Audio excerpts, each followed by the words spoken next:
अस्सलामुअलैकुम जी। उम्मीद करते तुम सारे बरा खैरियत नाल होवोगे।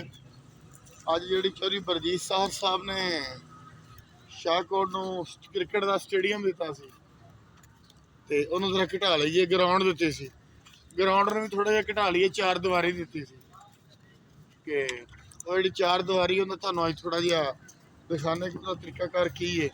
आ कैमरा मैन अगर मेरा दिखा सके दिखाओ जी, अगे आओ जरा सारा दिखाओ।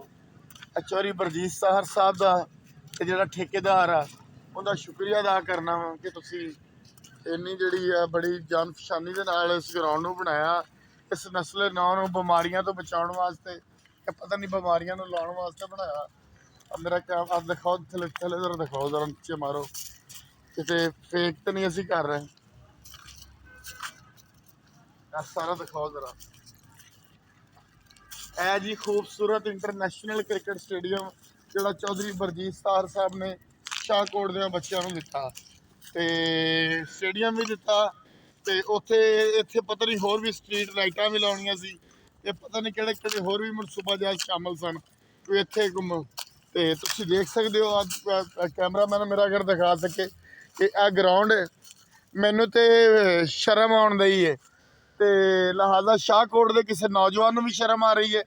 जोड़े चौधरी बलजीत साहब के सिर के उत्ते पग्गां पहना रहे हैं, वो भी थोड़ा जिहा इस बारे चौधरी बलजीत साहब नूं कहणगे। जोड़े एजुकेशन के नाल डिपार्टमेंट ऑफ व्यवस्था अहबाब ने वो लाजमी दुख दर्द ते कुर्ब दे विच मुबतला होणगे कि मेरे नौजवान नस्ल जिहड़ी है वो इहो जी ग्राउंड च तो नहीं खेल सकती। वो स्टैप बनाए हुए हैं ठेकेदार ने। फिकर मैं फिर गल वो करांगा कि ठेकेदार की ज़्यादा फिक्र आ, ठेकेदार नूं पैसे मिले है कि नहीं मिले, बेचारे नूं मिल चुके होने हैं। जो गंगा ही सौ गई तो मिल चुके होंगे, लाजमी पैसे मिल चुके होंगे। ये ग्राउंड जनाब अबूल खैर क्रिकेट इंटरनेशनल स्टेडियम जिंदा चौधरी बलजीत साहब ने इफ्तिताह किया सी। जो सीओ जोड़ा राशि सीओ सी एजुकेशन उनका वो जोड़ा सीगा हुण तो मेरा ज़हन चो नाम ही निकल गया।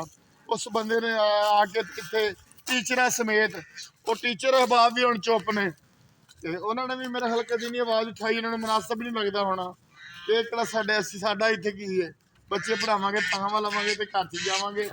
इधर मारो जी जरा कैमरा में, उधर दिखाओ जरा कूड़ा क्रिकेट दिखाओ जी। बच्चों को नाम दिता जा रहा वा, उधरले बन्ने भी दिखाओ जरा, वह भी जरा दिखाओ कि सीढ़ियाँ बनिया जनाब। जी सीढ़ियाँ सी, सीढ़ियाँ के पिछे भी दिखाओ जरा, इधर लैके आओ, सीढ़ियाँ के पिछे भी दिखाओ ग्राउंड जरा सारी तुम देख रहे हो। ये अबूल खैर दिखाओ जरा भी।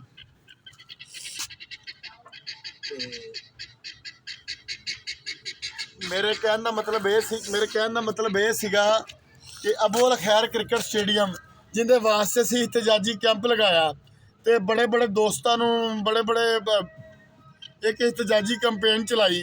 उस तो बाद सानू ये नमूना मिलया, तो जोड़े सानू लैके गया सी, जोड़े इत्थे PWD के बंदे इत्थे आते रहे हैं, आके विजिट करते रहे हैं, वो सारिया चीज़ों मैनेज करते रहे हैं। तो जोड़ा ठेकेदार सीगा, जोड़ा भी ठेकेदार सी, या चौधरी बलजीत साहब सन, या चौधरी आसम रंधावा साहब सन, जोड़े मेरे हल्के के हुण MP के उम्मीदवार भी ने।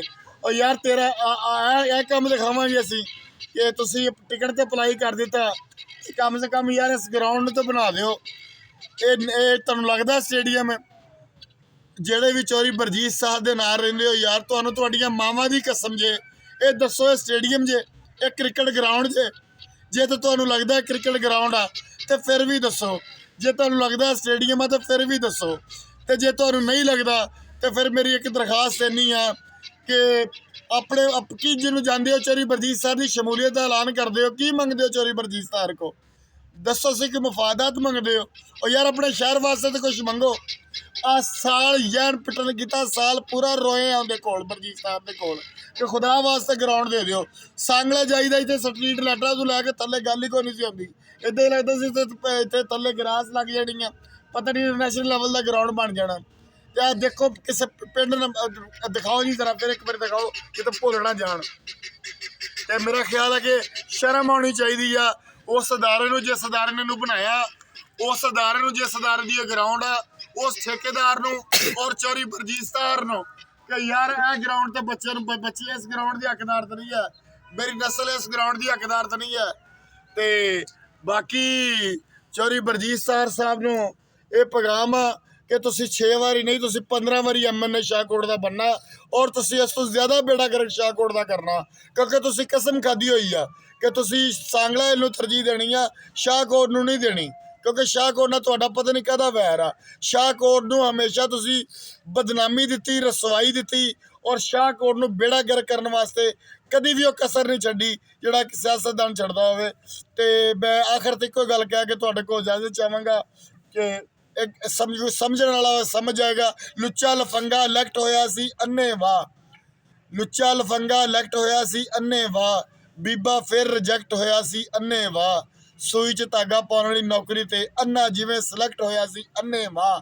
ਸਾਡੇ ਉੱਤੇ ਜਿਹੜੇ ਮਸਲਤ ਲੋਕ ਨੇ ਉਹ ਅੰਨੇ ਨੇ, ਨਬੀਨੇ ਨੇ, ਉਹਨਾਂ ਨੂੰ ਨਜ਼ਰ ਨਹੀਂ ਆ ਰਹੀਆਂ, ਉਹਨਾਂ ਦੀਆਂ ਬ੍ਰਾਂਚਾਂ ਉਹਨਾਂ ਨੂੰ ਦੱਸ ਹੀ ਨਹੀਂ ਰਹੀਆਂ ਕਿ ਗਰਾਊਂਡ ਦੀ ਹਾਲਤ ਦੇ ਜ਼ਾਹਰ ਕੀ ਆ।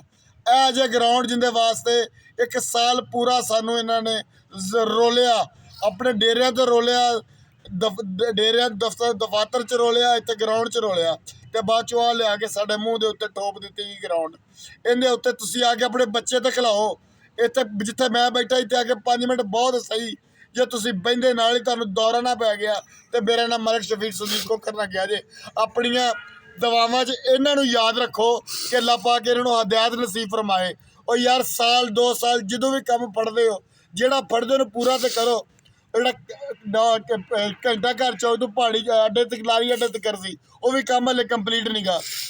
ਬਲਜੀਤ ਸਾਹਰ ਦੇ ਬੰਦਿਆਂ ਨੇ ਵਤੀਰਾ ਬਣਾ ਲਿਆ ਆਪਣਾ ਕਿ ਅਸੀਂ ਜਿਹੜਾ ਕੰਮ ਕਰਨਾ ਸ਼ਾਹਕੋਟ 'ਚ ਪੂਰਾ ਨਹੀਂ ਕਰਨਾ। ਇਹਨਾਂ ਨੇ ਕਸਮ ਖਾਧੀ ਹੋਈ ਆ ਕਿ ਅਸੀਂ ਸ਼ਾਹਕੋਟ ਦਾ ਜਿਹੜਾ ਕੰਮ ਪੜ੍ਹਨਾ ਪੂਰਾ ਨਹੀਂ ਕਰਨਾ, ਅੱਧਾ ਕਰਨਾ, ਲੇਕਿਨ ਪੈਸੇ ਪੂਰੇ ਲੈਣੇ ਆ। ਅੱਲਾਹ ਪਾਕ ਤੁਹਾਨੂੰ ਆਪਣੇ ਹਿਫਜ਼ੋ ਮਾਨ 'ਚ ਰੱਖੇ। ਮੈਨੂੰ ਢੇਰ ਸਾਰੀਆਂ ਦੁਆਵਾਂ 'ਚ ਯਾਦ ਰੱਖਿਆ ਜੀ। ਅੱਲਾਹ ਹਾਫਿਜ਼।